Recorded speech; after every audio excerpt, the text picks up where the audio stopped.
Welcome back to another episode of the Score Show. In today's episode, we're going to be reacting to all the trades and we're going to be grading them after the 2025 NBA trade deadline.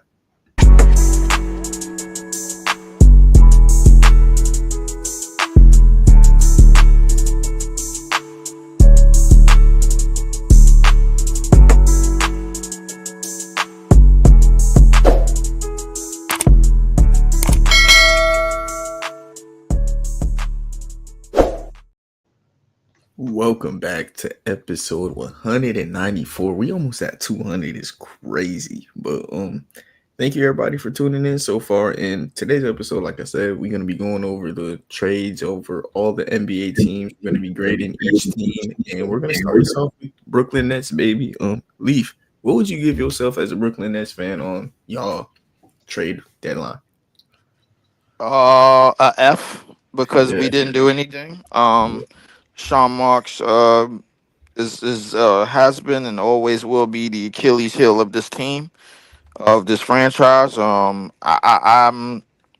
confused utterly as to what we're doing. If I had to say what we're doing, I think everything revolves around Jordy Fernandez, because the games that we've been winning lately, and the talent that we put on the court lately has been a bunch of guys, man. That's not really, that's still fighting for their NBA lives right now, fighting for their NBA contracts right now.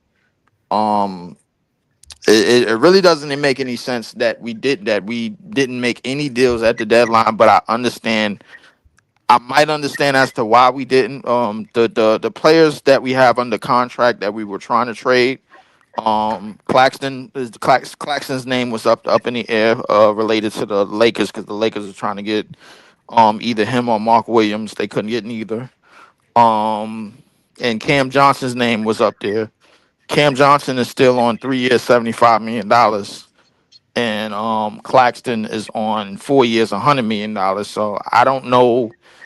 They might be our top players on our team, but on another team and on a contending team, they're like maybe the fourth or fifth best player. You know what I'm saying? So I mean, I'm not sure if the contending teams wanted to take a contract dip and wanted to was able to come up off of contracts that they put out there. We were related to OKC, but OKC would have had to give up either Caruso or Lou Dort, who they were not giving up. And I think Claxton, they would have gave us Dalton Connect for that, and Dalton Connect is ran back in that locker room. That's pretty funny story. I can't wait till we get to the Lakers. Oh my But god. yeah, yeah, so the players that we were trying to trade, we pretty much couldn't. The players that we did trade before the deadline, um, we gave up Struder. He's now in Detroit. He's been on four teams in a 24-hour period. And we gave up DFS to the Lakers, who is basically playing with two of the best playmakers in the league. Yeah, so Yeah, um, yeah, yeah.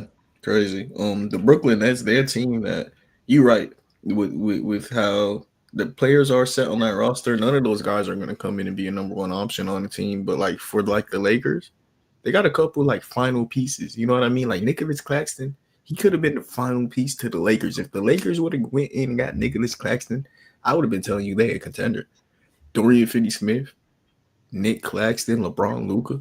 You figure that out somehow. I You mean, know. well, I'm actually glad, man, for my own purposes, man, that it's not that way. The Lakers are already like 12, 13 games over 500. The Ever since that trade, the ratings have gone up. It have gone up since that trade, because I don't know if you've seen that, like, the Hollywood sign. They Yeah, flipped the with two the green L's and they center. put 77, and they flipped them Yeah, upside down for Luca. yeah, yeah. And yeah, it's that crazy. It's that crazy. Hey, So hey, Larry, what would you grade the Brooklyn Nets? I would give him like a D, bro, because I was really expecting Cam Johnson to be moved. He's a very valuable piece right now. Probably could got a first round pick out of him. He's shooting amazing this season, so I'm surprised he didn't get moved at all. And same thing goes for Nick Claxton. I feel like you guys could probably trade him to the Lakers.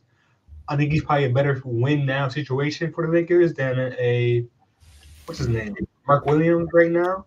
So I'm surprised you guys didn't move off your two most valuable assets in the trade market outside of Cam Thomas, of course. But you guys could have moved those two guys to get some to not only remove their salary this offseason, but to get some draft capital as well. So I'm surprised they didn't move any of those pieces.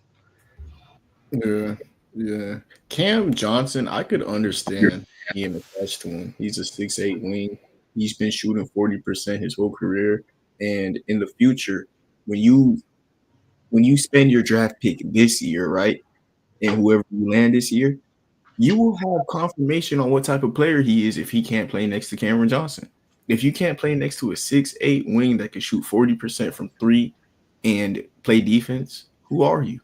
Like Cam Johnson is just someone that everyone should be able to play with. I Nicholas mean, Claxton, the defense is kind of self-explanatory. I think, in terms of his shooting, in terms of efficiency, bro, like I agree with you, but everything else is just like kind of self-explanatory. He'll definitely put effort on defense, but I don't recognize him as a 3 and D. I recognize him kind of a sort of a like a two level scorer, something like that. You know what I'm saying? Like close to a 3 level. He has 3 levels in his game, but it's only when like teams orchestrate something for him, like the coaches staff orchestrate something for him. So he's like a smidget off of what Tobias Harris was. That's what he is. um, I think he's not a great defender, but I think he's an above average defender. I think he's a two-way level scorer, like you said. I could agree with that, but he's 6'8", so like the size and just what that brings to your team, because like you have Cam Thomas who's a small player, right? You're always gonna need big wings next to him. It's kind of like for Trae Young. Like if you want to build around Cam Thomas, I'm not saying build around Cam Thomas like he's your only option. You're also gonna have a high pick this year. So if you can get a two-way player in the draft, who this draft is so stacked, right? Cooper Flag could be a two-way demon, right? He should be able to play. He should have Nicholas Claxton and Cameron Johnson next to him to play defense. That's not a bad front court defensively if Cooper Flag is who we think he is on defense, Like Cameron Johnson being your weak link on defense at 6'8" and he puts in effort is a good thing, especially when you got like Cam Thomas running around there. Them keeping Cam Thomas was the right decision though. I'm gonna get a Nets a C because they just still pack and tank. That's cool. That's cool because I do like. I don't even know if we're really tanking. Like, there's teams that are literally sitting their best players against us. The Philadelphia 76ers is 1 game ahead of us, and we played them right now, and they're not even playing Maxey or Joel because they just played last night and they lost by 3 last night to Toronto. So I don't know like if we're tanking or not. Like this team, sadly enough, is looking like a 25 to 30 win team, and I don't know why. I have no understanding as to why that is. Keon Johnson is a big reason why. He's been nice. He's even probably in y'all starting lineup now. Yes, he is. You have Keon Johnson, Cameron Johnson, Nicholas Claxton. You're gonna win some games, man. Especially you playing the hurt 76ers, and D'Lo's capable of going for 6 threes one day. Like this is how you supposed to tank. You got Cam Thomas on the bench because he's who you really like, and you see what's around him. You see if he's the problem also, because we keep questioning is he a problem, but when he's playing, they win even more games. You know what I mean? Like they already win it too much, but when Cam Thomas is in there, they win even more. So it shows that he's a good player. Ain't no questions about his size. D'Lo, you're gonna get him up out of there, bro. It's just that he shoots threes, and that fits the team. If you can shoot threes, you can get minutes, man. The Brooklyn Nets, they taking the right way. Like they doing it competitively. I get that, but I'm looking at the contracts of these players on the roster. Everyone besides Cam Johnson and Nick Claxton are expiring, or is the team option this offseason? Great. Those are the only 2 players I care about, and then we're gonna re-sign Cam Thomas, Keon Johnson, and draft someone. The rest of this team, Bunions, yeah. Why not move those 2 guys, get some draft capital or expiring contracts to make even more deals in the offseason? Like, what's the plan with Johnson. I mean, we're gonna have arguably we're gonna have 60 million to play with in cap space this off season. Not to say that like it's a big off season for free agents, but you do have to spend money in the off season. I don't want us to spend money for long term deals if we're not getting somebody in the draft that we could build to a piece to the puzzle. Because I don't know if this front office really takes Cam Thomas seriously. I just don't know. Like we have Sean Marks as a GM. That's all you need to know. He is the Achilles heel and has been the Achilles heel of this franchise. This is the same Sean Marks who gave away Kevin Durant and Kyrie Irving and James Harden, and you didn't get nowhere near of what the Thunder got for Paul George for it. You got nowhere near that, bro. Like, what young piece did you get that was willing to keep for that, bro? All of the pieces that you got for him is all pretty much almost all their way out the door. You got Dorian. You traded Kyrie for Dorian Finney-Smith and a bag of Doritos, and then you move from there. You traded Kevin Durant for Mikal and Cam Johnson, who you're trying to trade.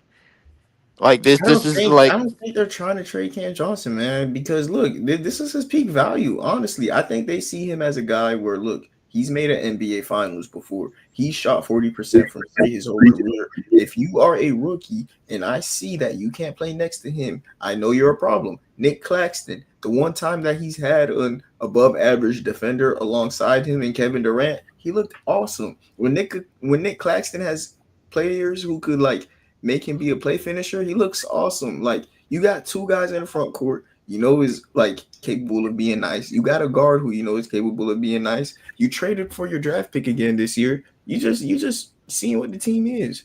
And then while you doing that, you got Keon Johnson because you was just seeing what the team is. Zaire Williams, he ain't even been that bad either. He could come back on the bench next year, honestly. Wait, so yeah, Zaire Williams hasn't been that bad, and he's our only top 10 pick on his team, so he's probably gonna get more Exactly. restricted money than anything. But So that that's kind of, the point. but here's the thing: the reason why I worry about that is because Zaire Williams, as a role player, he might have already hit his ceiling already. That's why I It's said good. next year he could come off the bench. This year he's starting because y'all are bad. I But mean, next but year but he's for like, how much though? Like because he's on a him and Cam Thomas are on restricted deals that have restricted contracts coming up this I off don't season. honestly, I don't care how much, but like what he's been playing like he should go back to Brooklyn. I don't care if he's restricted and been a top 10 pick before. His sixth team, and this is the first time he's ever looked good. You better stay there, boy.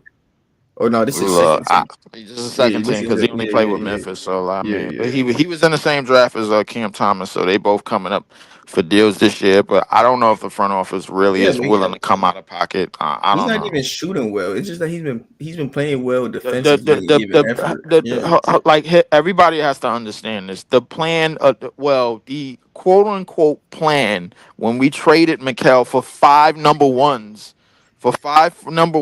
in a second was to find something in these next two drafts, bro, that we could build upon. Exactly. Me personally, when you tie up money and you start to tie up when you start to tie up money right away because you have to instead of working the 1 year deals like you've been doing in these past 2 years, then that becomes problematic because now you already you like it like even though it's a lottery, you already like I don't like to use the word tank because you can't really tank in the NBA. You know what I'm saying? That's what I Like said. Like the Nets doing it right. They're not tanking. They competitively playing games. They got their number one option who they're gonna build around on the bench because he's slightly hurt. And you remember what the Thunder used to do with Shea? He used to have a minor tweak, and they used to be like, "It's SGA. Why risk it? You know, it's Cam Thomas. Why risk it?" that's true. So I mean, I don't know. Next team, man. Yeah, let's get off the Nets. Yeah, Man, nah, I'm but about to do the game in a minute. Yeah, last thing about the Nets. Let's say they do hit in the draft this year and they draft Victor Wembanyama, right? They have Victor Wembanyama, Cam Thomas, two good role players in Cam Johnson. How do we get and Victor Nicholas Wembanyama? Claxton. In the draft, stuff just happens, you know. Like you draft the next. In this draft or like Cooper Flag. You traded for your pick back. You just draft the next him. Capture the mean, flag. Ain't that what we doing? oh man, listen. I mean, me personally, I like Ace Bailey better, but I mean, I get what you're saying, but I mean, Yeah, you yeah, draft the next him, and then you're gonna have Cooper Flag on a cheap deal, Cam Thomas who's gonna be on a fair deal, and then you're gonna have 5 picks to trade for whoever you want. You know, and then like you said, Cam Johnson, he's such a nicely coveted player. You could add him in his salary with all those picks and get a star. Be that quick, but you have to hit on the draft. You know, you have to hit on draft. Like they chilling, bro. Just get you a core. Don't build losers and just tank competitively and like build some pride and stuff. You got to build culture if you want to win games, championships. Actually, you can't just sit there tank, trade Cam Johnson, trade Nicholas Claxton, and be like, yeah, we're gonna win one day, but we're gonna trade all our good players. You know, no, you're not. You just tanking and getting picks at that point. You trade Mikal Bridges for 5 picks and go get a star with one of them. All right, you can trade another next 4 and like tell another team, yeah, go do the job and draft a stud with one of those 4. Yeah, because we did all. I think we have these next. I think we have this draft and the next draft to prove that we can hit in the draft and get some quality pieces to build towards that. But other than that, it seemed like we might run back to free agency. I don't And know. then you panic. And then you panic because after that you don't have any of your picks. You traded for those next picks because this is your only chance. But Right. then you trade everything away. Yeah. Next team, since we brought it up a little bit, I want to talk about the Lakers, dude. Nah, bro. It's not even because of the Luka thing. It's the Dalton Connect stuff, bro. Trade him. Trade him. Why is he on the bench complaining he got traded? Like, bro, you would. Man, you 20 games into your career throwing temper tantrums. I'm JJ Redick. He's not playing for the rest of the year. You sitting there not dressed up and mad because I traded you. Nigga, go, man, make me not want to trade you. Man, my bad. I mean, we said we're going to stop cussing, but like, I was actually watching the game and it got me so mad watching him choose not to dress up because he got traded. Like, you sassy, bro. Like, bro, you getting paid millions to go play ball, bro. Go play, bro. Like, yeah, we traded you because we got Luke. I don't care about you, bro. I'll do it again. They should do it again. Matter of fact, they should back out from rescinding the trade, bro. Because Dalton Connect showed me he will never be a star in the league. Never. Nah, like it's that simple to me. You'll never be a star in the league when you can't like when you just do stuff like that. You're not a dog. Not a dog at all. If he would have came back and dropped 30, I would have been like, you him. But you telling me because you dropped a 30-point game once in your career that you're too entitled to get traded and get millions of dollars to go to Hornets and get more shot attempts and be a starter? Get out of here, man.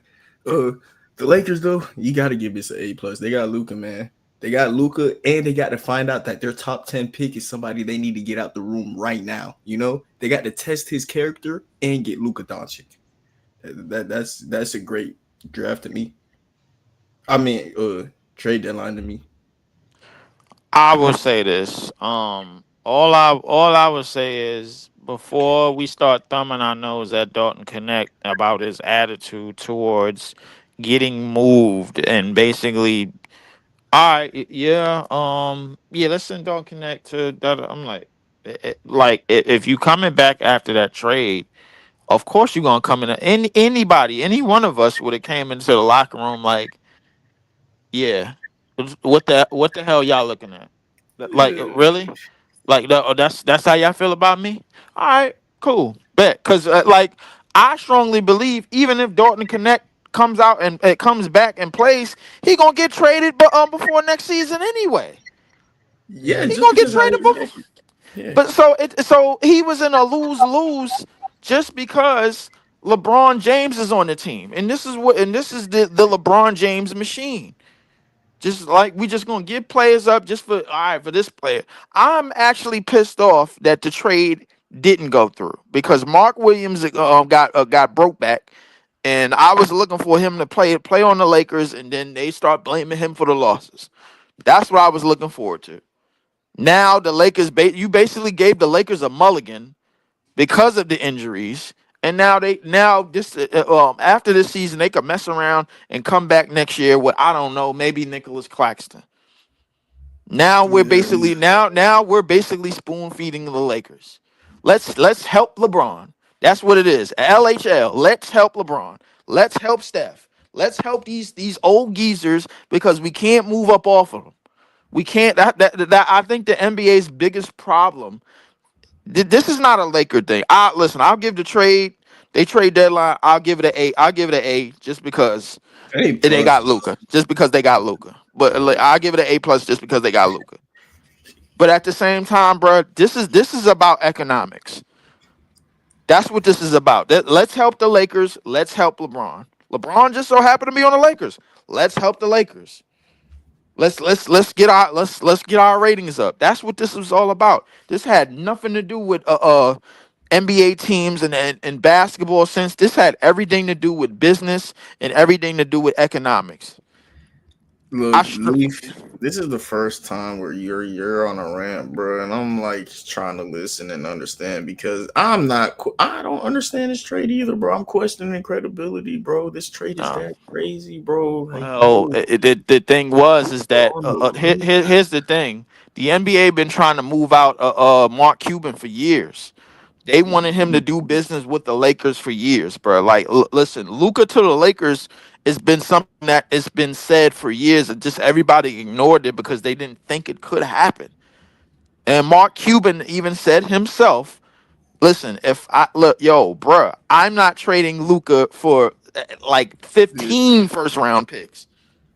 He said that out of his mouth, and I believe him, bro. Like, so now that Mark Cuban has moved out the way, they moved somebody into ownership, bro, that was basically greedy and was worried about business. The two people that they moved into the front office now is worried is wanted to build casinos in the state of Texas.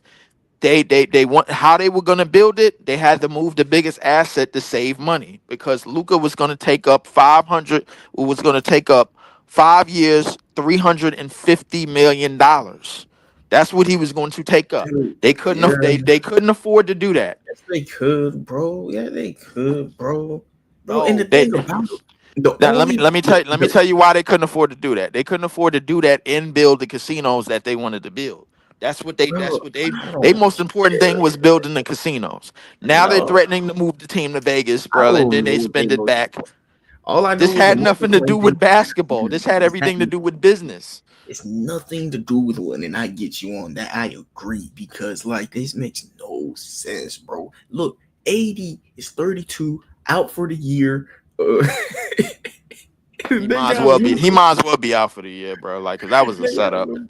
They got I ain't gonna Luka lie to coming you. back. And the thing about it is, while they have 80's out here declining extra money after getting traded, out for the year. Um, Luka's is on the Lakers. This is the only time Luka in his career could get traded, by the way, for this little. Because after this, Luka's gonna be on extension for the next 5 years. You know, this is the only time you don't trade him. You know, while he's on an expiring at 25, this is the only time you don't trade him. Like Next Next year he's on a one plus one, and then the year after that he has no, a player op. next year you could have gave him the super max this summer and told him Right. get out of here. And guess what? Teams, the Jazz would have been like, "Oh, Luca for 5 years, he can't sass his way out." 5 years Right. they extended you. Like this Right. is the only time you can get Luca like this. The only time, and the only time another trade got vetoed in recent history was when these two general managers linked up. Like what? For the Chris Paul deal, I think it was. Like what are we doing? Oh, Like listen, that. all I'm gonna say is this, bro. Had David Stern would have still been alive, this trade would have got vetoed. We all know that. Bro, There's no ifs ands or buts about it. This trade would have got bro, vetoed. it's 3 weeks later and I'm still yelling veto, bro. Like, this He is said it's bad. 3 weeks later, and I'm still yelling veto. This is bad Like business. I feel sorry for like a lot of the people that believe in Santa Claus when it comes to the NBA, man, because um if you're not a Lakers fan, bro, like you are absolutely punching the air for the last 3 weeks. If you're not a LeBron fan, you absolutely punching the air. You tore up your apartment. You destroyed like 5 TVs. Every TV up in the apartment, bro. Like this is and I understand where Dallas fans were coming from, bro. Like I'm like Dallas fans brought caskets to the arena. They literally wrote on, like, they were literally marched right behind, right aside from a Dirk Nowitzki statue. Um, like, oh man, that was a mess. I mean, like the owners chose business. They brought in, the NBA allowed two owners to replace Mark Cuban because Mark Cuban was not going to do business with the Lakers. This goes back to the when they got Kyrie. They wanted Dallas to play Luke and Kyrie so that the Dallas Mavericks and the Lakers could play in the play-in. Mark Cuban was not doing business. He sat them out because he already knew that the Lakers were going to get every foul call, just like they're going to get for the rest of the season, and All he right, already knew that they were going to get pushed. now I could start disagreeing with you, but with the trade stuff, I'm gonna let you talk, bro. This Luka trade got me like questioning credibility, bro. Credibility. I don't understand, man. As time goes on, we'll see. But like Luka trade, like, that's insane. I I was guarantee thinking, that Dallas Mavericks organization, bro. Like, listen, I will tell you, listen, if Nico Harrison still has a job in this league in the next 4 years, 4 months. Dallas Ma but what? Yeah, 4 months. I'll give it grace because AD is still on contract and If Kyrie is still AD's on out for contract. the year and they don't make the And playoffs, eight, I'm yeah, gone. and eight, yeah, right. And if they don't make the playoffs this year, Nico Harrison, bro, will never get a job in this league. He was used. He was used by the NBA and the NBA front office and the Los Angeles Lakers in politics to make this trade and to now that the ratings are going up, bro. Like, and they use the Utah Jazz. Well, that's why the Utah Jazz is most likely going to get Cooper Flag and not us because they played ball. They was the third team All right, involved. bro. What's the next thing? Yeah. Yeah. We've So been on the Lakers for a while. yeah. Let's go. Let's move on. Yeah. Let's talk about Cleveland Cavaliers. Let's start off on the top of the East. They got DeAndre Hunter. What would you grade that, Larry? A+, man. That was a fantastic move. I know they were originally aiming for, I think, Cam Johnson, but DeAndre Hunter is kind of better on the defensive end, and he is a little bigger too, so I think that helps him out more than Cam Johnson would have. And yeah, the biggest enemy this playoffs is going to be the Celtics. I think Cavs and Celtics in the Eastern Conference Finals is locked in at this point, unless there's like a big injury that happens. But I'm locking them in for this conference finals. And having Hunter kind of gives them an edge on guarding Jason Tatum or guarding Jaylen Brown whenever he's on the court. And then off the bench, you have Isaac Okoro, Max Strus.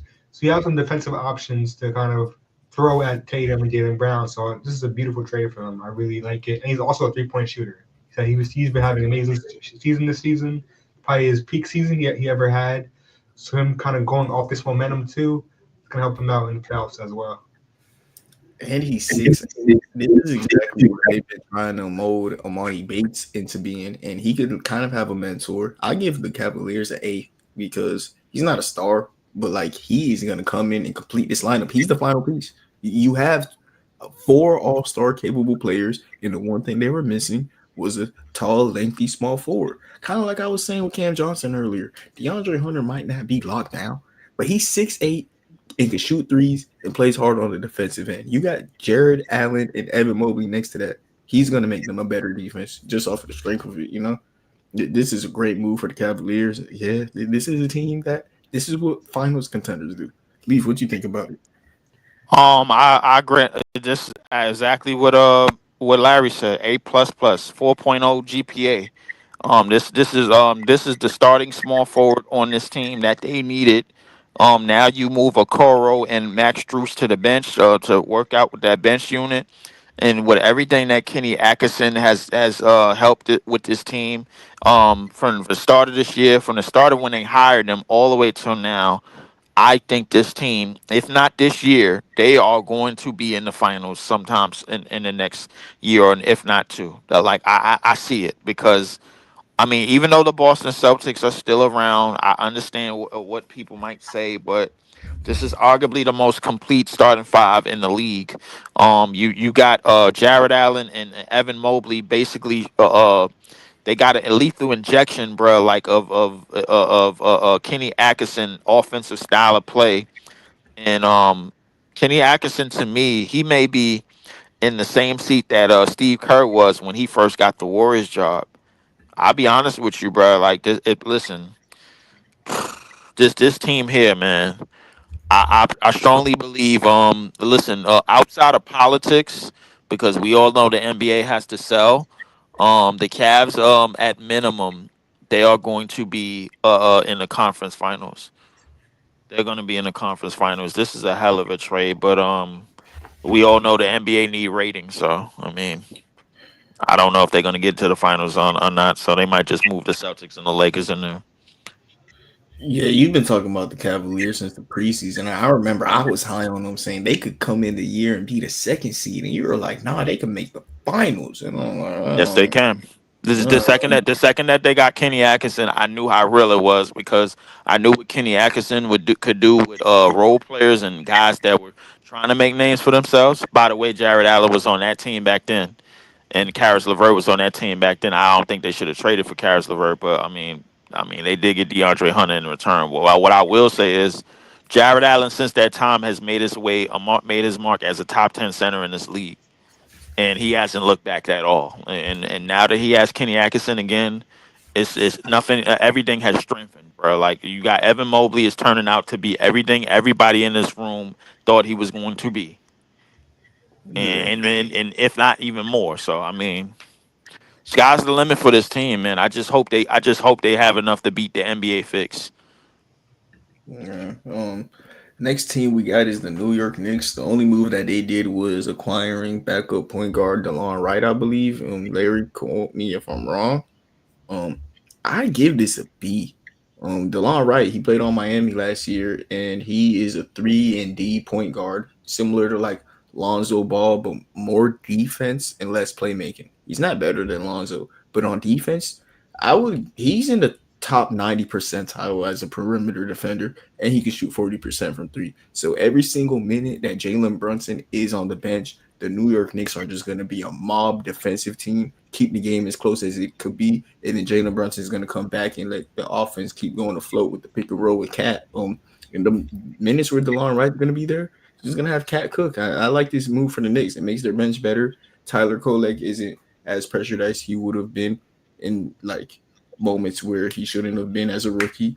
And Miles McBride, them getting the backup point guard while having Miles McBride kind of, Aki. But yeah, that's why it's a B and not a A.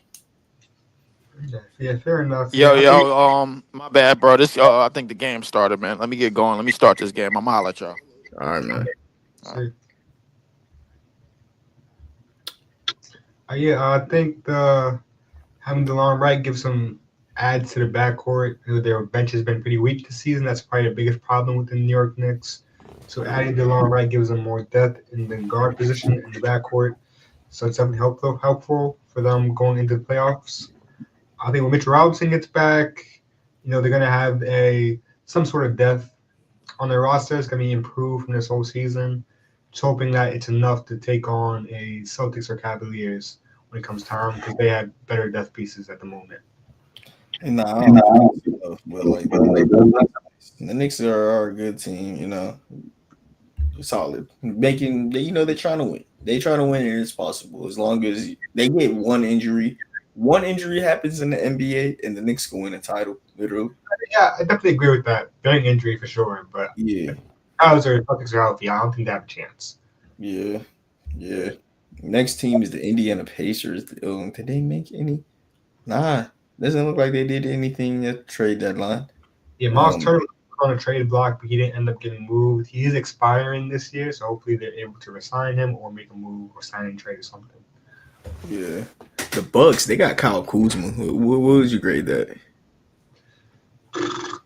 B+. He's younger, taller, probably right now better on the defensive end, but he's not as good as a shooter as Chris Middleton was. He's actually shooting pretty terrible this season. Maybe that's just playing on the Wizards, not playing good basketball. Hopefully, he can kind of make an adjustment and shoot better from the field goal and the three-point line with the being on the Bucks now. But Chris Middleton was older. His legs don't work the same anymore. He's not moving the same anymore.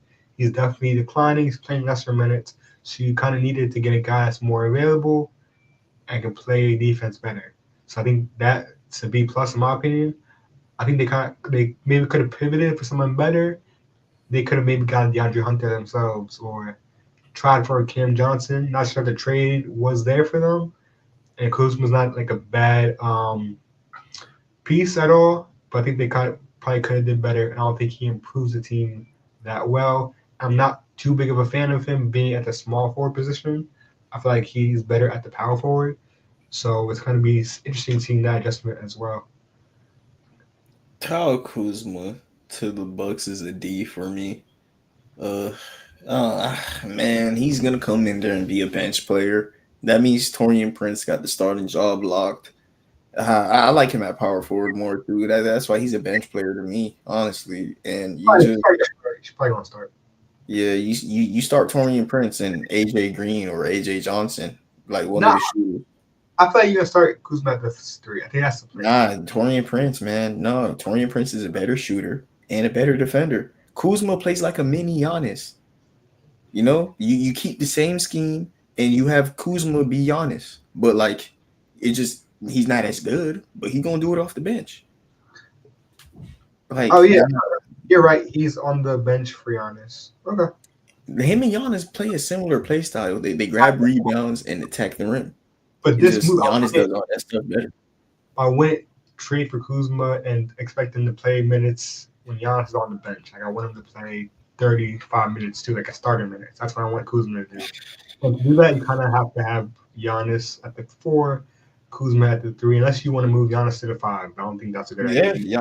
I think that this gotta be for the playoffs, man. That's what I hope it's for. Because Chris Middleton in the playoffs was such a perfect fit with Giannis, man. Last year when the Bucks was out of it, Chris Middleton was the only reason they had a chance. But at the same time, he did get another knee operation after that series in the playoffs. And this year he's been off to a slow start. But K-Mid's always off the slow starts. He's an old man. Yeah, y'all are a playoff team, all right? That's what y'all do it for. He's even playing less minutes this season. I feel like the decline is kind of can't ignore it at this point. You can't have you need him for more than that. And with off the bench, they still have Bobby Portis and Brook Lopez that need to play. They're one of the better players on the team. So I just don't see Kuzma kind of being in a power forward backup role for the long term. I think he has to adjust to the 3. Because that's kind of he'll play sometimes for sure, but like majority of the time, I think. Because Giannis is going to be on the floor. They're not going to play Kuzma for 20 minutes. There's no point. yeah, you play Kuzma for 20 minutes. That's what championship teams do. Kuzma's a good player, but like he ain't no 30-minute guy. You see what he'll do with 30 minutes. He'll be on the Wizards. But when the Lakers put him as a backup wing to do the same thing, but with LeBron, LeBron would be the starting power forward, and Kuzma would be mini Braun. Grab rebounds, dive to the rim, and play make. Like just do it for 20 minutes. That's a fair point for sure. I just feel like this is kind of you trade the good amount of assets for this player. Like you trade your last bit of assets and then you put him on the bench. It's kind of like 50 million on the bench type of scenario, in my opinion, for this one. I think it's more of we're low on K-Mid. We see where it's going. Let's trade off his contract. You know, I think they're getting off Chris Middleton's contract for a bench player, which they're cool with because they're contenders. Yeah, they got $9 million off Chris Middleton, but they have an extra year with exactly the years. You know, every year with Giannis matters, especially if you see Chris Middleton is like already like dwindling down, and like he's already been dwindling down. They have held to the last straw, so I'm gonna trust the Bucks a little bit with K-Mid, so that's why I'm giving him a D. But like K-Mid, man, him being gone from the Bucks, it's a big heartbreaker for the franchise, no matter what. Especially when you getting Kuzma in return. I'm sorry, Kuzma, but like, you know, those are the type of players like when you trade a star player like that, you want something of, you know, something you can hold on. Like AD, they got Luka, you know, like you could like, yeah, we traded AD, but Luka, you know, but that's just how it be, man. Talk about some moves. The Bucks made a few other moves as well. Wait, what else they did? DeLon Wright, the Knicks, for Jericho Sims, and they also traded Marjon Beauchamp for Kevin Porter Jr. So I think they kind of saw an upgrade in a point guard for Kevin Porter over DeLon Wright, which he is younger, taller. So I guess that's kind of the mentality there. As far as Jericho Sims, I think he's kind of just playing minutes for Brook Lopez, trying to lower Brook Lopez minutes down and bring his up because Brook Lopez is an older player, kind of like Chris Middleton, his situation. Kevin Porter Jr. Did he get drafted by the Bucks, man? Like, is that why when I saw his name on the roster, it looked so normal? Like, I'm pretty sure he got drafted at 30 by the Bucks because Probably got talked about Rockets. I'm not gonna argue. No, you're right. No, You're right. no. You're right. Yeah, You're right. so yeah, KPJ, he fell. He was a lottery pick that Yeah, fell because but he got traded right after. he fell because of his behavior. And then the first, like, while he was a rookie, same stuff I'm complaining about with Dalton Connect, but not on the same level at all. While he was a rookie, he got mad that one of the veterans took his locker and beat him up. Like, what are you beating up a veteran for, you rookie? Like, get off my team. Like, what are you doing? Yeah, KPJ was on some crash out stuff. I think it might have, I don't remember who it was. With Torian Print. Kevin Porter Jr. crashed out in the locker room before. And, like, yeah, that's his problem. But the Bucks seem like to me, that means they desperate. The guy who they saw all the potential in his rookie year, and like he's shown talents and glimpses, but he can't get out of trouble. That's who you want after trading Chris Middleton. You know, you're looking for something. But at the same time, I get it. They are desperate. They traded for Dame. Giannis getting older. Dame's getting older.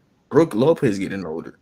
They desperate. They trading Chris Middleton, and KPJ could come in there in the playoffs, and as long as he can stay out of trouble, be a positive player. Like they could have a 8-man rotation with Kuzma, Bobby Portis, and KPJ if he get his act right, and that's a legit lineup in the playoffs.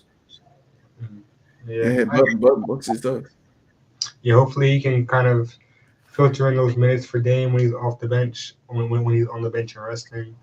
But yeah, we'll see what he does though, because he is not that good of a player. But I guess the size and potential gave interest to the Bucks. No, he is that good of a player. Actually, it's just he averaged 20 points in year 4 in his career. You know, he averaged 20 points and was solid efficiency. That was a long time ago. Right now, he's on 9 points on 24 splits. Not too impressive with that, but we'll see what happens with him. But the thing about KPJ is he's 24. Exactly. It was a long time ago. He did that at like 21. He's still 24. He's just like I'm not sure. Is Kevin Porter Jr. a long-term move? I feel like it's just kind of it's his move. It's what are you? You're on a championship team. What are you? You know, like they keep saying you this guy who keep getting in trouble. We're the team that drafted you. We're probably your last chance. That's what they're trying to find out. What are you? What team we talking about now? Kevin Porter Jr. The Bucks. The Bucks. Oh, okay. Kevin Porter Jr. is on the Bucks. Yeah, he got traded for Marjon Beauchamp, and they also traded DeLon Wright to the Knicks for Jericho. Oh, right. He was in that deal. All right. My bad. I would have to agree with Mar because this is it seemed like everything is up to him to stop getting in trouble, stop doing stuff, and stop being a headache in the locker room and as a young player, this, that, and the third. I mean, yeah, it's really up to him. This kid, he has talent. I ain't going to say it like he don't, but the Bucks definitely needed to get younger. They did go after Kuzma. They did get him. And at some point these guys are going to be in a rotation, man, because I don't know how long Bobby Portis and the guys like Bobby Portis and Pat Connaughton and Brook Lopez is going to last. I thought that roster was outdated the second that they won a championship. And it's 2025. They won a championship back in June of 2021. So, you do the math. So, next team we got is the Detroit Pistons. This is a team that Larry, what would you grade their trade deadline? I'm not gonna lie. What moves they make? I'm kind of that's why I was about to say this is a team that, and I threw you pass because they only got Dennis Schroeder from what I'm seeing, man, and that just like okay. They also This is a team. they traded to the Warriors. Oh no, never mind. Then the Warriors just came to the team as well. That's Yeah, all. I'm gonna give this a F. I think that Cade Cunningham just had a breakout year, most improved player candidate, all-star season, carrying you to the playoffs, limited spacing, and you did nothing. Lame bums. You're No, Detroit. You never had a player this talented. Man, go do I, something with it. well, I totally disagree with that. If you watch the Pistons play, their spacing is actually better than it's ever been in No, the it is, past. but it's limited still. It's still limited. I Like mean, your game looks I good don't with think I could limited really space. say that because if it's limited, if it really is limited, why is Malik Beasley shooting even better since he left the Because Kate the Bucks? Cunningham has been a great playmaker. Kate Cunningham Okay, has okay. actually Well, been why great. why is why is Tim Hardaway shooting even better since since the funk that he's been in? Why is Because Tobias Kate Harris? Cunningham, those are his only shooters, and he's like Yeah. your I favorite look I basket. look at Tobias Harris. I look at Isaiah Stewart, who's actually shooting better. Like Isaiah these. Isaiah Stewart is also shooting on less attempts though because he's not asked to do it as much, and those other shooters are asked to get in their rhythm. So yeah, when they're asked to shoot less, it's going to go in more because he's not asked to shoot as much contested. Like no matter what, the last two drafts, their top five picks are slashers. You know, Yes. in the last two drafts. Slashers or like two-way defenders And then type before that, players. they got Jalen Duran, who's Dwight Howard. Their last three draft picks have been non-shooters, while they have Cade Cunningham. I will put it like this: they 28 and 26 for a reason. They 2 games over 500 for a reason. If you want to say that solely because of Kate Cunningham, that's fine. But at the same time, Kate Cunningham was capable of these type of numbers a year ago when they was on a 28 game losing streak, and we all saw what happened. Not to say that they was the worst team on the court because they was nowhere near the worst team on the court, bro. To me, but at the same time, bro, a lot of the stuff that's you say it hasn't been a plus for them. It's a plus. I mean, it's gone up. They only could have got better from having a season where they lost 28 games in a row, and they've done that. I would give this trade deadline. I would be generous and give it a B minus because now you got a backup point guard in Struder. I don't. Ivy went since Ivy went down. I thought they could have been even more up on the standings. Orlando basically has hit the dirt. I don't know what they're gonna do. And this is one of the few teams that's in the East that's over 500. And it's the Detroit Pistons. With nobody saw this, nobody saw this coming, man. I'm definitely proud of what the Detroit Pistons have able to do and overcome because they have been a target in the NBA front office for many years. You know what I'm saying? So like, Cade Cunningham is absolute one of the best talents on that we've seen in this franchise since Grant Hill. You know what I'm saying? So I mean, it's definitely a plus. I'll give them a B minus, man. They got a backup point guard and another guy that could dribble, pass, and shoot. And they to add along with the shooters, they got veteran shooters. They don't just got any shooters. They got veteran shooters. If they could draft that I don't give a damn type of shooter, bro, in the draft, and work with the new core and everything, because you did mention that they picked up they last two drafts they picked up slashers and defenders and whatever outside of Ivy, who they got a couple of years back. But if they could add like a shooter to that, I don't give a damn type of shooter to that. I think they'll be fine. Yeah, but to be honest, I think Cade Cunningham, besides Blake Griffin, is your most talented player. Do you have in his recent history? He's better already all time than Andre Drummond to me as a Piston. Andre Drummond was a loser. He did nothing to commit to winning basketball. Cade Cunningham to me looks like Ben Simmons with a jumper and less defense. Like I would, you know Cade what I would Cunningham. say? You know what I would say? I would say he looks like Brandon Roy with better playmaking.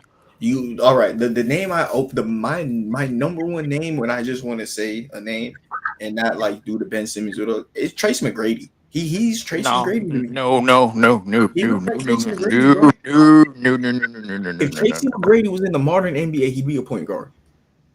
if Tracy McGrady was in the modern NBA, I mean, well, here's the thing.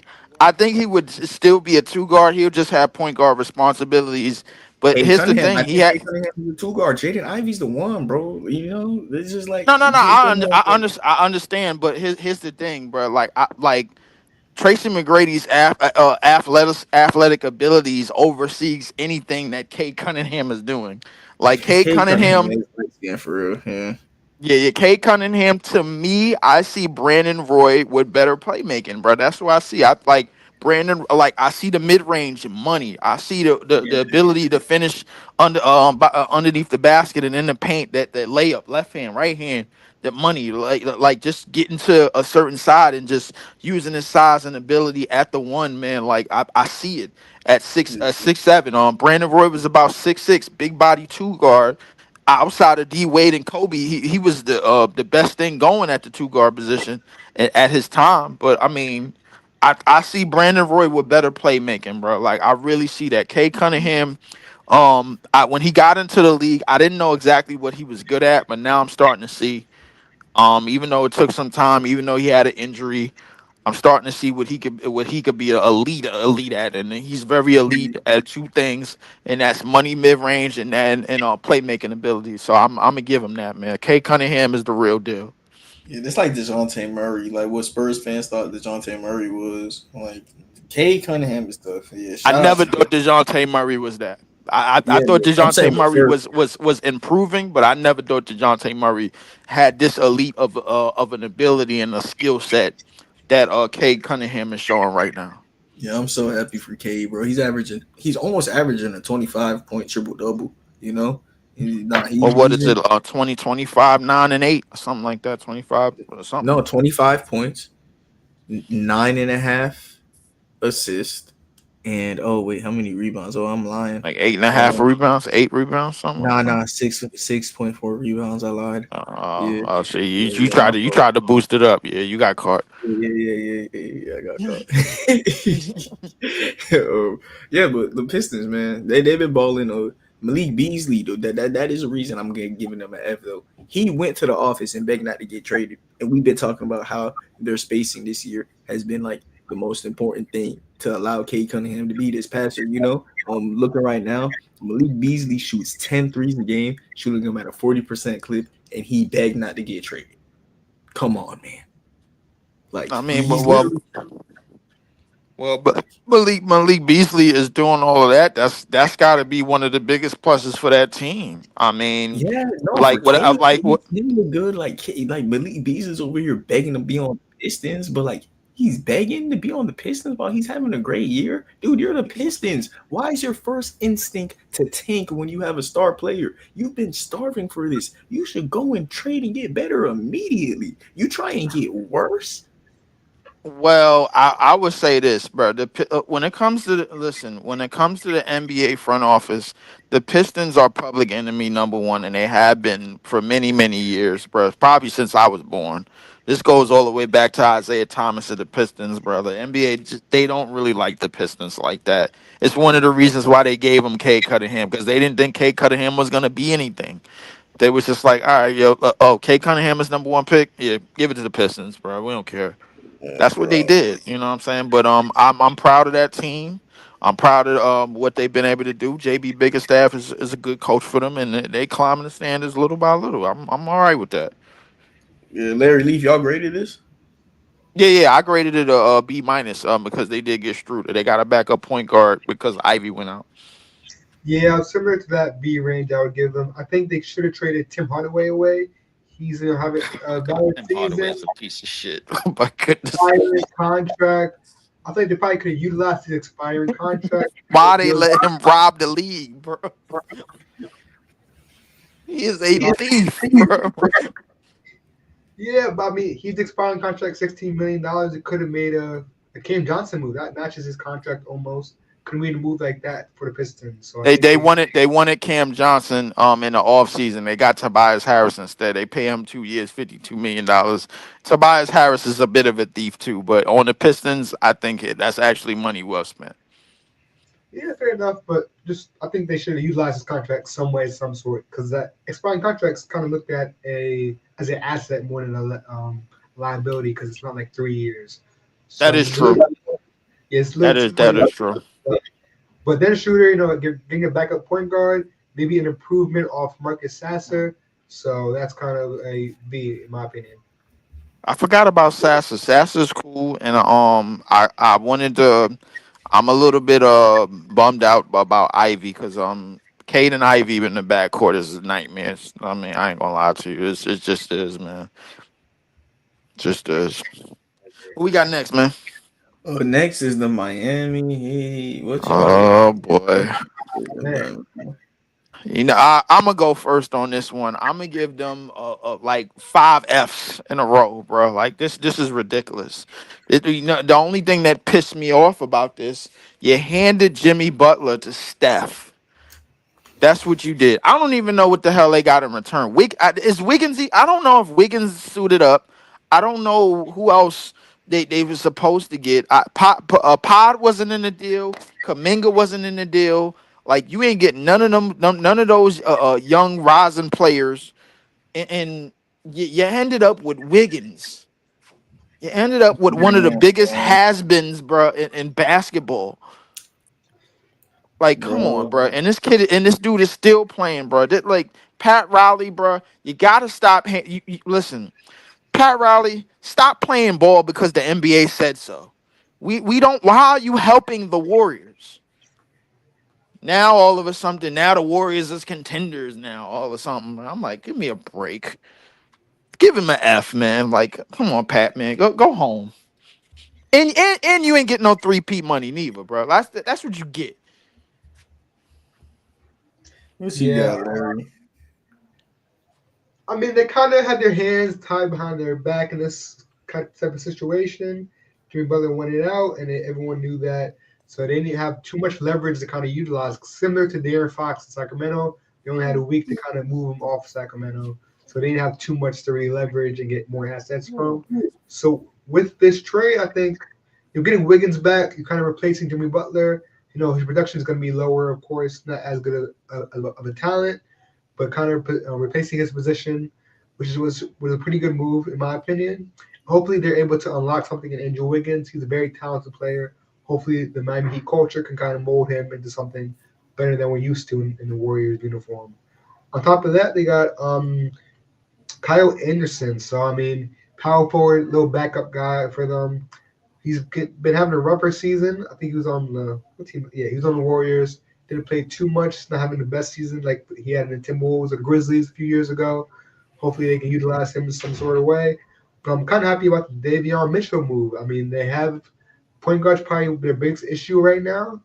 The biggest spot right now they're trying to like utilize and maximize, improve on is the point guard spot.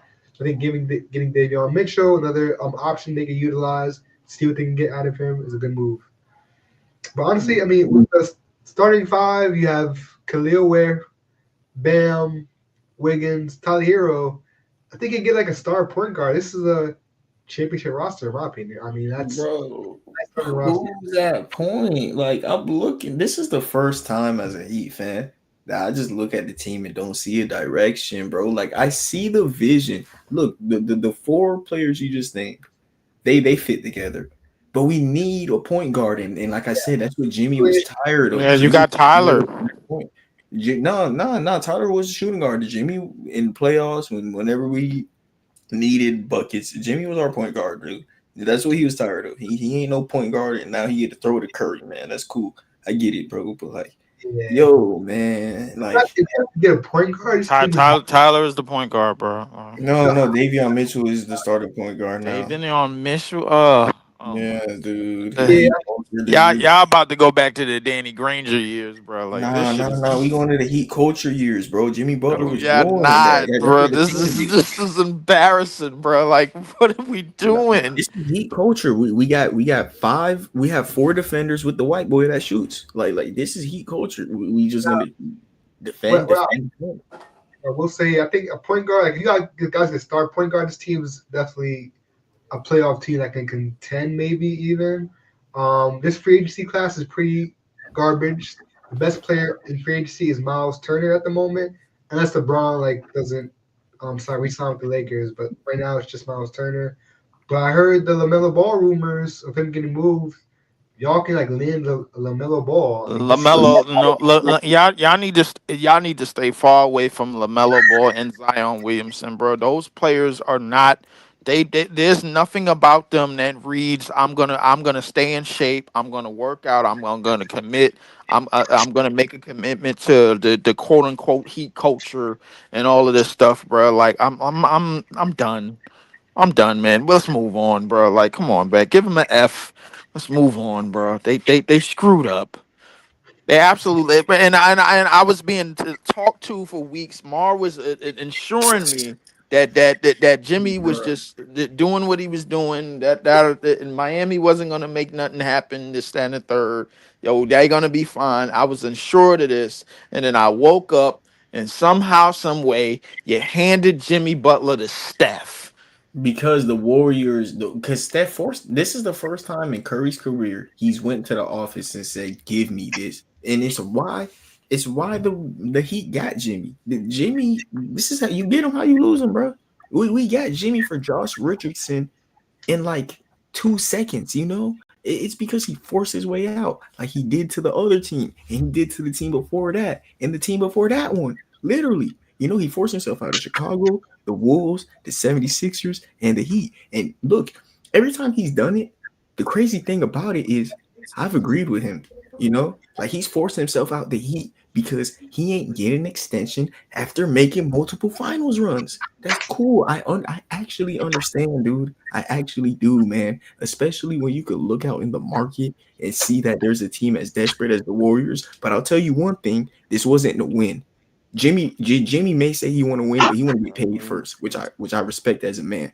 But you're telling me that Khalil Ware, Bam Adebayo, Jimmy Butler, and if we go out and get Davion Mitchell still, is not a dog defensive lineup next to Tyler Hero in the playoffs when the Boston Celtics looking human and we were the only team to beat them in the playoffs besides the Mavericks in the series? Like the Boston Celtics and the Cleveland Cavaliers, yeah, they look nice, but Khalil Ware has been looking nice too. You know what I mean? He's shooting 40% as a big man for us. Putting Bam at the 4, where now Jason Tatum and Jaylen Brown going to be guarded by Jimmy Butler and Bam Adebayo all game with Khalil Ware in the back end. But Jimmy Butler wanted to get paid. And that's what it was about. And that was the first thing he did when he got traded to the Warriors. He was tired of not getting paid. And Pat Riley said, if you want to get paid, you got to play.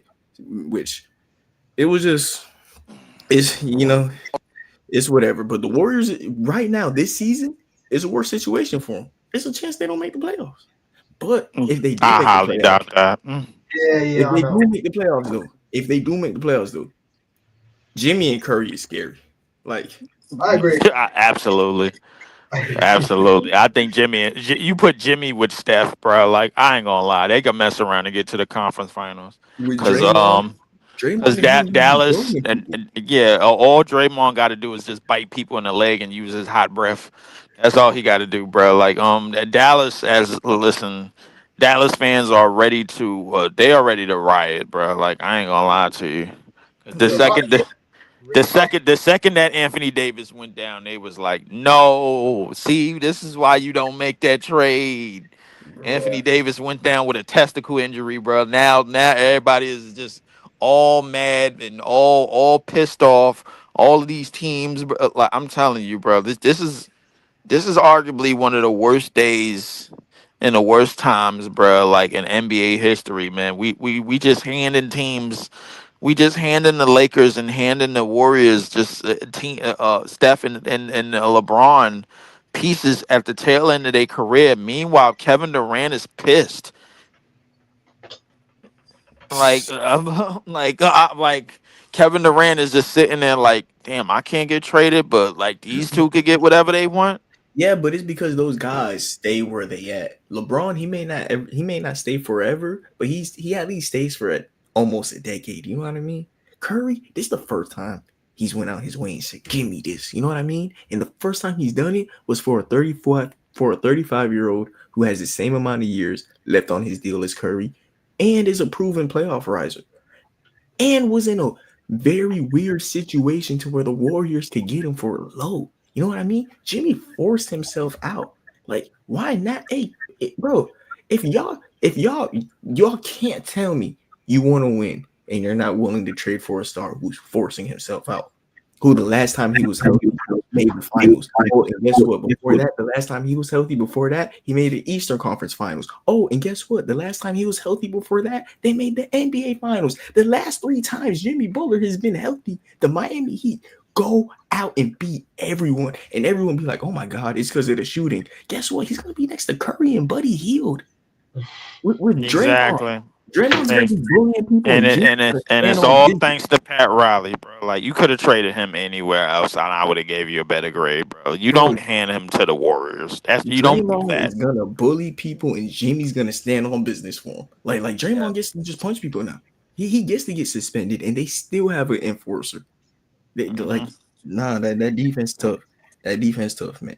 And while we on the subject, I personally think that the Warriors just off of them components alone, bro, like is gonna be forced to be reckoned with, because Jimmy could already fit in whatever the Warriors is doing just off the strength that Steph still has gravity. Steph still has arguably the biggest gravity outside of Joker in the league right now. So I mean, listen, this team is gonna the Warriors are gonna be pushed back into the playoff picture. The Lakers are gonna be pushed higher in the standings, bro. Like, because the NBA, this is what the NBA wants, and the NBA is gonna get it. You know what I'm saying? And yeah, I'm just waiting for the draft lottery and the NBA draft, man. I don't even care about that shit. Curry has gravity, but Jimmy got pool. Like Jimmy, like he's gonna go every game. Jimmy's bound to get 8 free throws if he's trying, because Jimmy's really one of those dogs who, like, that's how he attacks the rim. He attacks the rim like Giannis, but not as good. But Jimmy, everything is all fun and games until they run into Denver. Once Jimmy see Denver, he turn into Juwanna, man, bro. He don't want to take no shots no more. We'll see what he do with Curry next to him and Draymond. You know, we'll see. But like Draymond and Bam pretty similar to me. You know, Hero and Curry pretty similar to me. You know what I mean? Like, at this point, it's just that he's getting paid.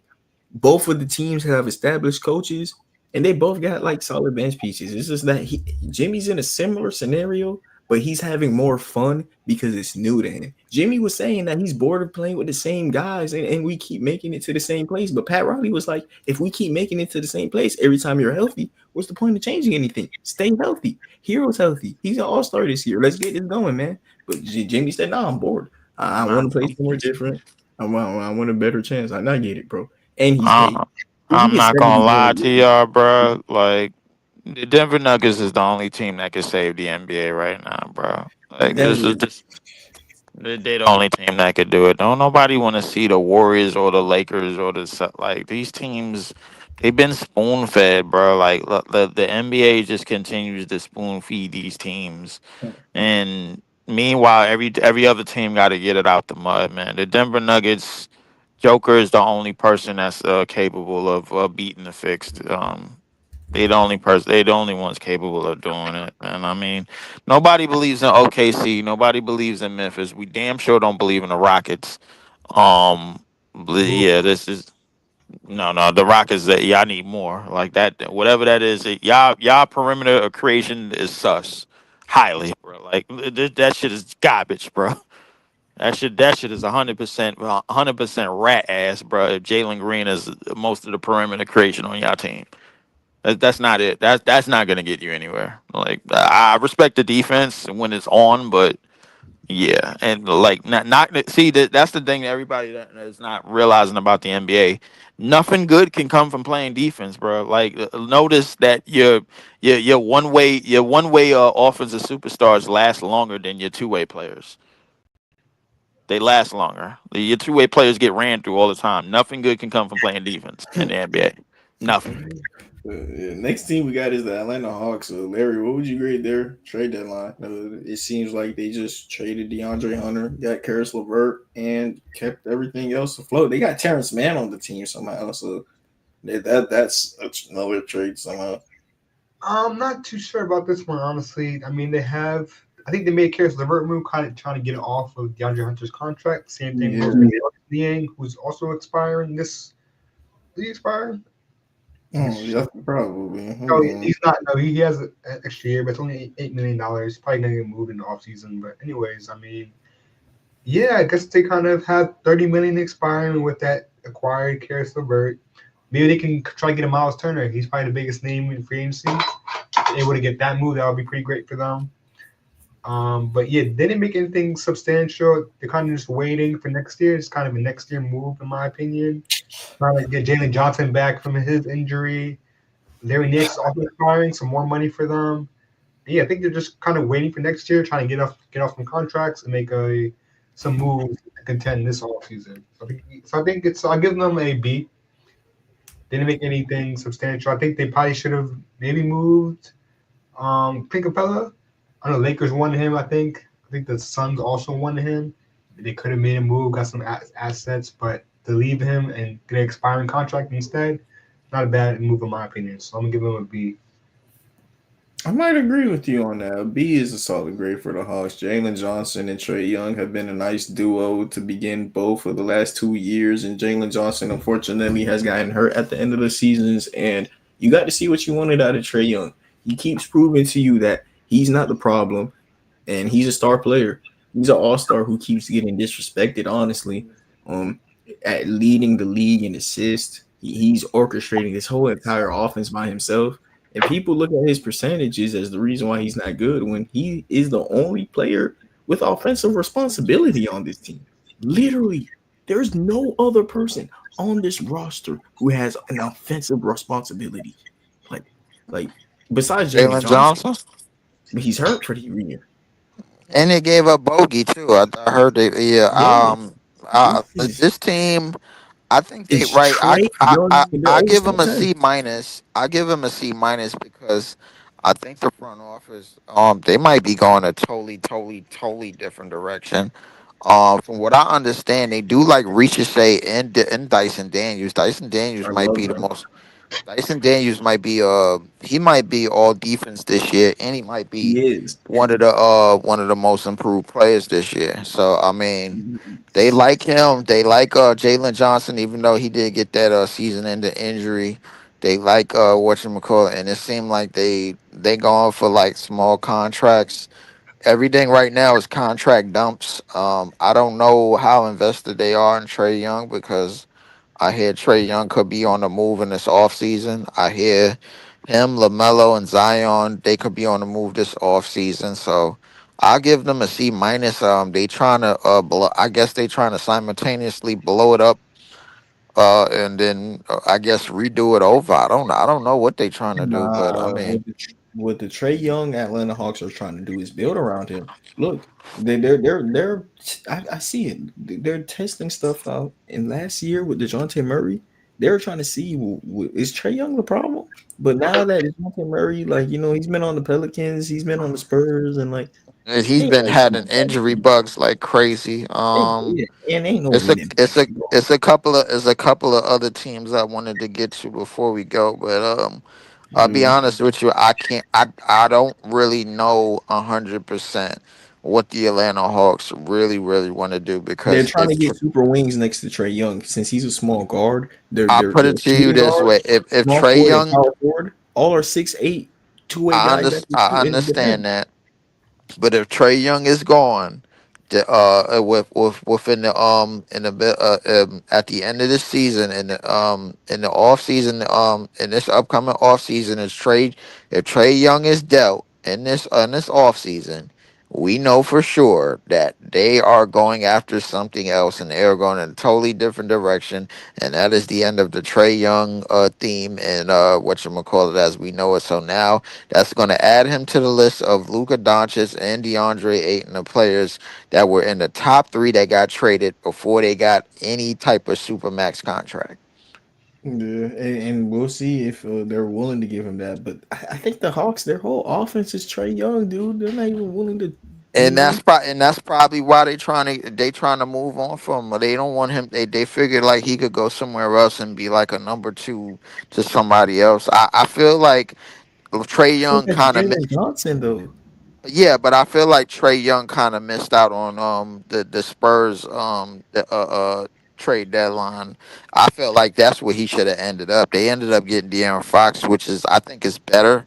And a lot of us talked, and we I don't think we talked about it, but we probably are gonna get to it. But I don't know what Atlanta's doing for sure. I can't say, so I'm gonna leave it Yeah. at that. They just need a big. They got the wings. They Rishache, Dyson, and Jalen Johnson. They're all NBA capable defenders. All three of those guys.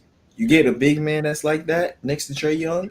It's literally the Miami Heat with Tyler Hero. It's just Trey Young's better. You know, you got a bunch of gritty defenders next to him, but with the Hawks, they're at 6'8", all of them.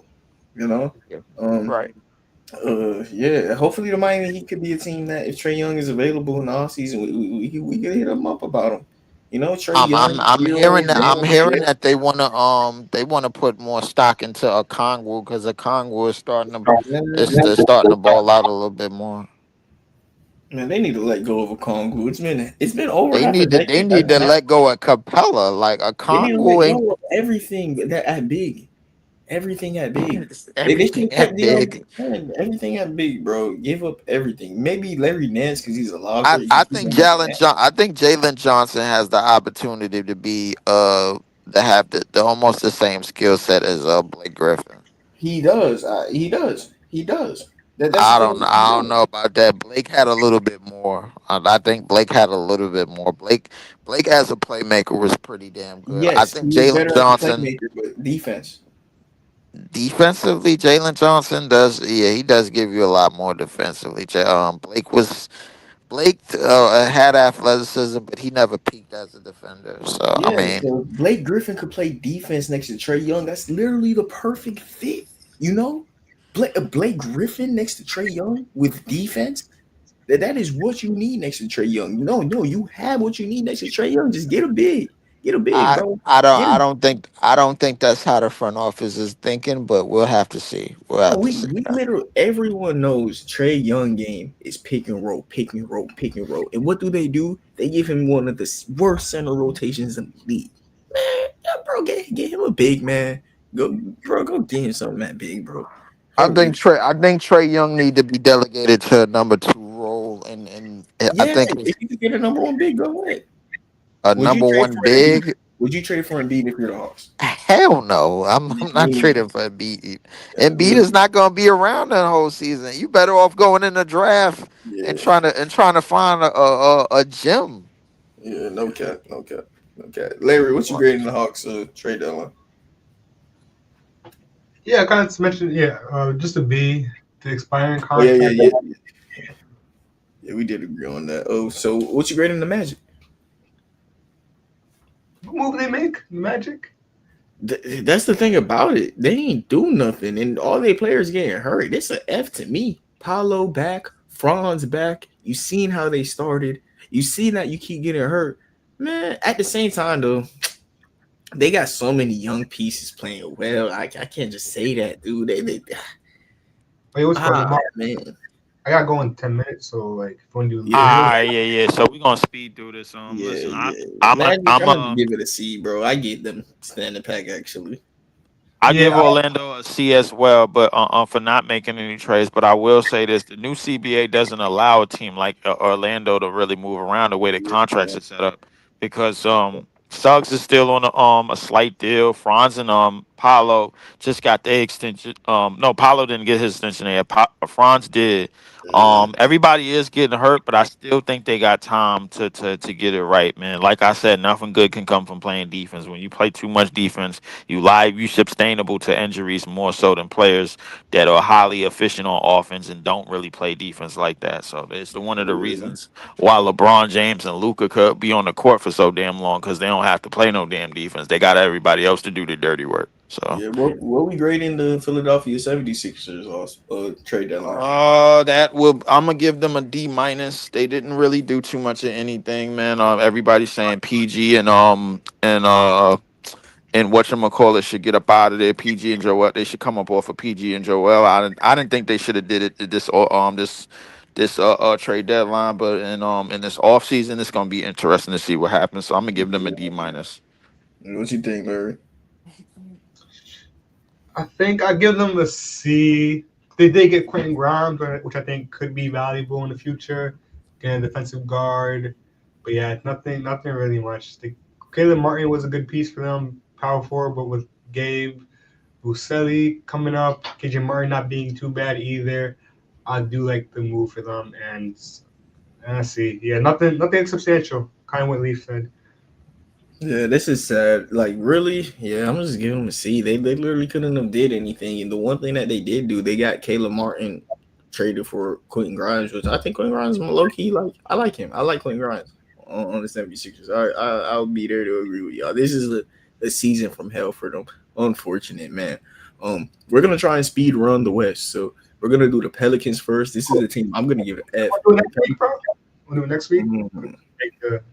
Make the pie better. I want to speak to the West. Yeah, I'm gonna give yeah. the Pelicans a D, bro, because they did. At least they came up off of Ingram, bro. Like, I mean, there's no need to really prolong it.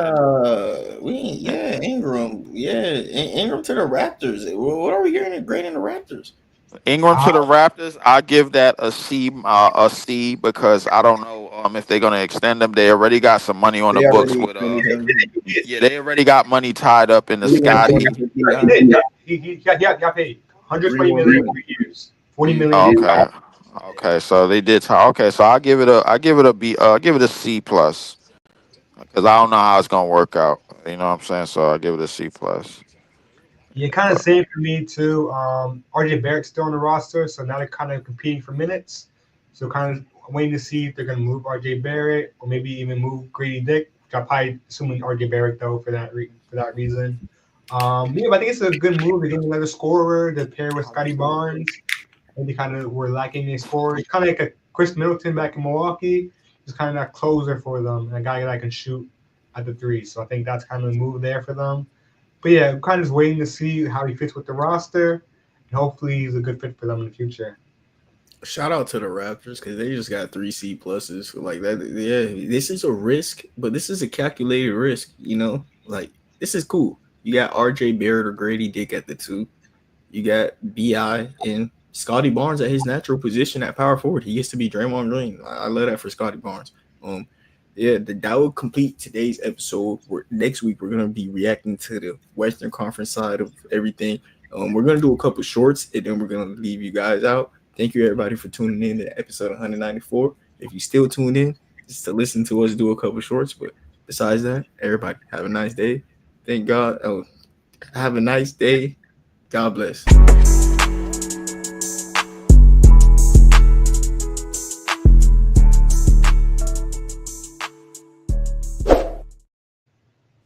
All right, Larry, can you name me the top 5 contenders in the East?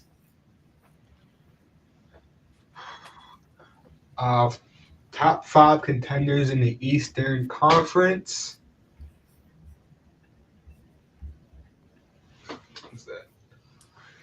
I'll probably go Pacers at 5. So yeah, top 5 contenders in the Eastern Conference. Pacers at 5. Milwaukee Bucks at 4. 3, I'm gonna go New York Knicks. Actually, no, we do it. All right. Can you name me your top 5 contenders in the Eastern Conference after the 2025 trade deadline? I'm gonna go Indiana Pacers at 5. New York Knicks at 4. Milwaukee Bucks at 3. Cleveland Cavaliers at 2. And the Boston Celtics are number 1. Yeah. That's respectable. Leaf, can you rank me the top 5 contenders in the East after the deadline? I can do that. At 5, I got the Cavaliers. At 4, I got the Cavaliers again. At 3, I got the Celtics. At 2, I got the Celtics. And at 1, I have once again the Boston Celtics. It's basically 2 teams and then the field. Yeah, you know it's crazy. Yeah, y'all almost right. Y'all are almost right. We are almost right. Yeah. Can you name me the top 5 shooters in the NBA? Top 5 shooters in the NBA. right now, let's go with Luke Kennard at 5. We're gonna go with at 4. We're gonna go with Malik Beasley. At 3, we're gonna go with Cam Johnson. At 2, we're gonna go with I'm gonna go with Dame this year. I don't know if I'm allowed to go. I don't know if that's a wise choice, but I go with Dame, and then at 1, it's still an all. It's still Steph. Yeah, yeah. Steph, still that guy. Larry, you think you could say your top 5 shooters in the NBA?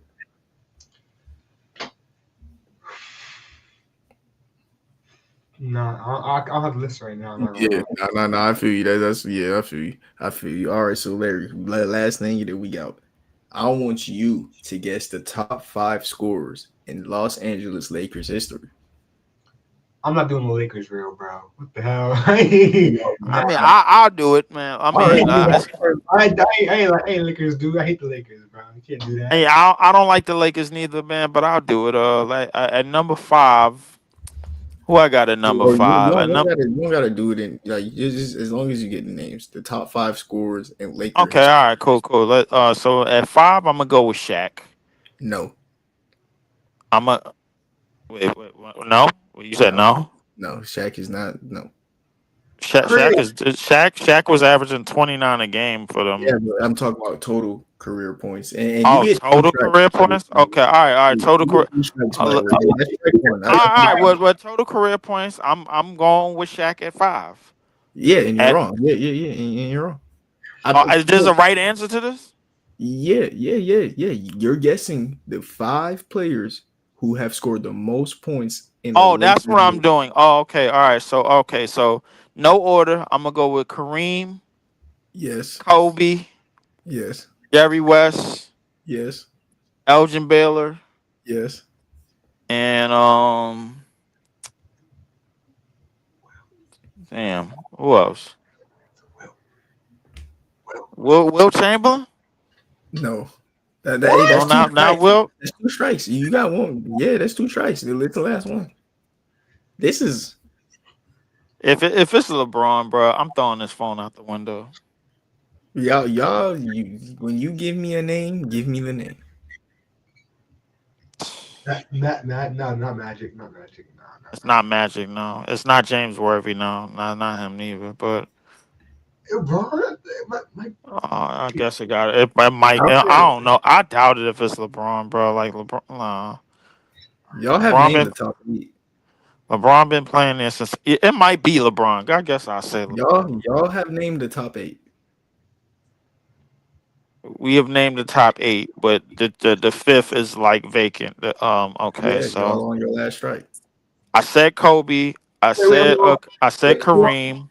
which one is like missing? Is it the 5th person we're missing? Is it the 3rd? Yeah, it's the 5th person.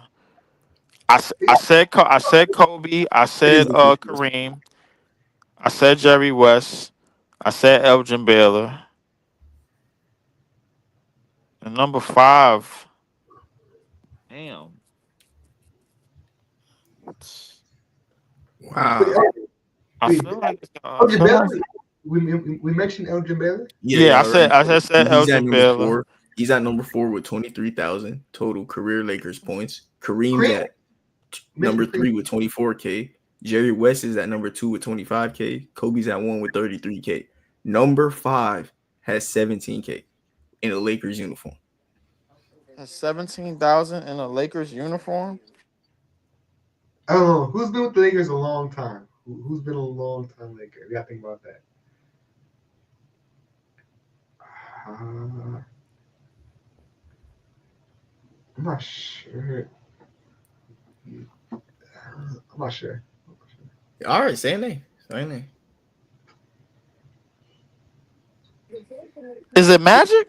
But why did y'all overthink Magic Johnson, who spent his whole career I with the Lakers? don't know, bro, and he because has Magic 5 wasn't rings with them? Magic only played 12 years, bro. Exactly. I was, but you're fake. He wasn't scoring. I know Magic is the all-time assist leader. There's no question, but I mean, Magic, yeah, Magic got 17,000. I guess Magic got 17,000. I mean, that makes sense. That makes sense. That makes sense for 12 years. I mean, because Magic really there wasn't that much of a scorer. I mean, he Like was a one and scorer a when he half had to million a be. year. Come on, he was averaging like 17 points a year, y'all. Come on, for like 10 years. Like, come on, Magic. Y'all knew the answer. Y'all was just. I get it. Magic is a passer. Yeah, I get it, bro. Yeah, That's a fact. I mean, yeah. it is what it is. Yeah. Thank you everybody for tuning in. Have a nice day. End of episode 194. God bless.